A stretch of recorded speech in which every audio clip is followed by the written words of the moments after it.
Welcome back. How many hop varieties are grown around the world? 65, 90, 100, or 150? If you guess 100, you are correct. These days, Cascade, Centennial, and Chinook are among the most popular varieties.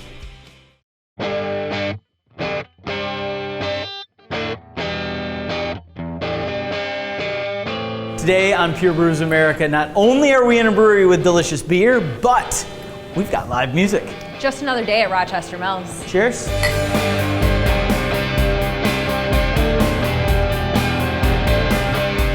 This used to be a yarn mill back in the day, where they've turned into now a very nice restaurant.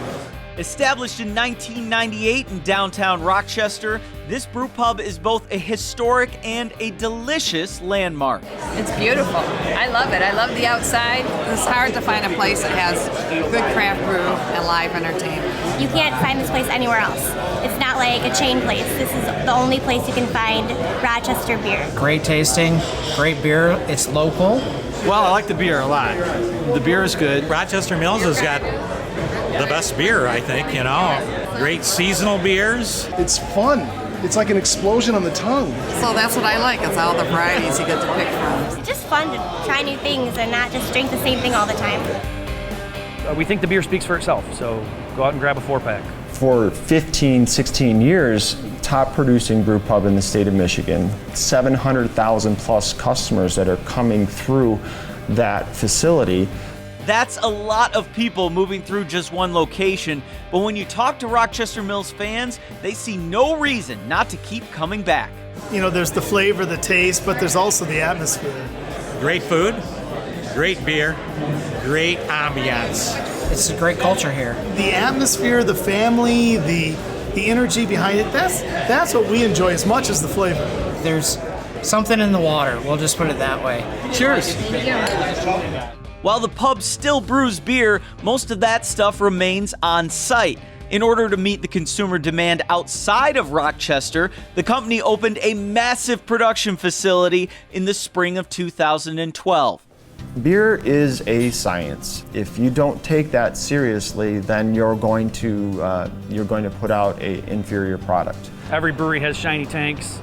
Every brewery experiments with different things, whether it's bourbon barrel aging or some unique flavored beers or whatever. Our brewers put a lot of time and energy and pride into making good, high quality, pretty true to style beers. Taking it out of a pub and putting it into a manufacturing facility is really what you need to do for your consumer. You have to do that so that they know what they're buying is going to taste the same, pretty much batch to batch to batch to batch. Every Michigander loves a good IPA. You guys got an IPA. Tell us about it. And every brewery makes an IPA, or they should anyway. The IBUs, or International Bittering Units, is right in the range of a typical American IPA, but it has a malt backbone. So there's a little maltiness to it, a little body. I'm drinking the IPA. An IPA, I never liked a bitter flavor. They've got just complexities.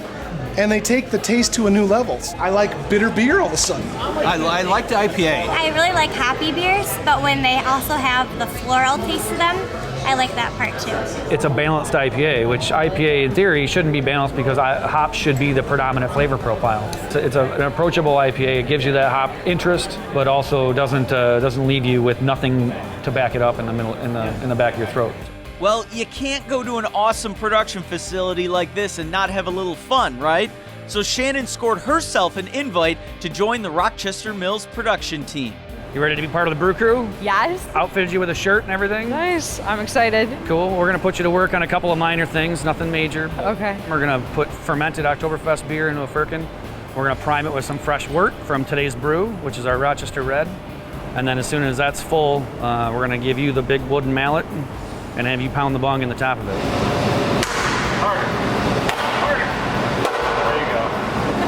Yeah, I was nervous. I thought I had to get 2 hands. I was scared I was going to totally miss it, but 3 shots later. You look like you were part of the strongman competition there, where you pound down on it.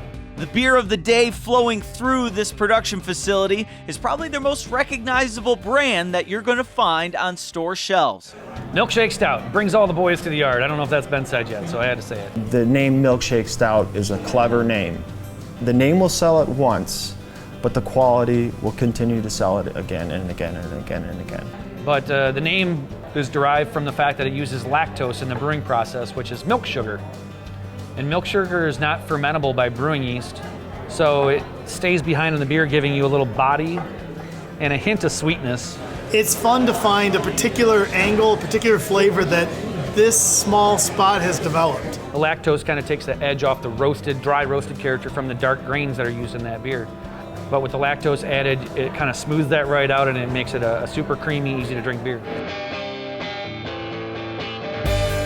So something you guys do differently than a lot of other breweries is all you do is do cans. Yes, we feel it's better for the beer. It doesn't let any light in like a bottle does, so you don't have any light struck or skunky beer issues. There's a little less headspace in there, so you have very little air or oxygen intake into the beer. Once it's, if it sits on the shelf for a little bit, it takes less energy to recycle aluminum than it does glass.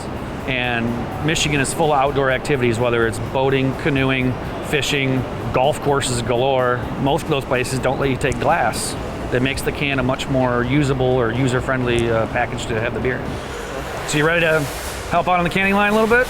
I am. All right, ready? This is my day. All right, let's do it. Our canning line starts with our depalletizer, which is we basically slide a pallet of cans in there, and we have an operator who has to go up and raise the pallet up, and then slide a layer of cans off onto a conveyor, get into a single file line. They get turned upside down in a track, get rinsed out with filtered water, and then drain a little bit and then get twisted right side up. They actually pass through a UV light to just kill any other bacteria that may be present right before they go into the can filler. And then the lids get placed on top of the cans, goes into our seamer, and then gets rinsed off and then heads down to the ringer where you'll come into play. You're gonna be helping these guys pull the 4-packs off the line as they're done, and you're gonna take them, we usually turn the cans because the logo looks better facing out. Make it look pretty. Throw them in the case tray and then help palletize them. This is about as fresh as it gets. This stuff was canned about a half an hour ago. So. Delicious. Cheers to that. Thank you.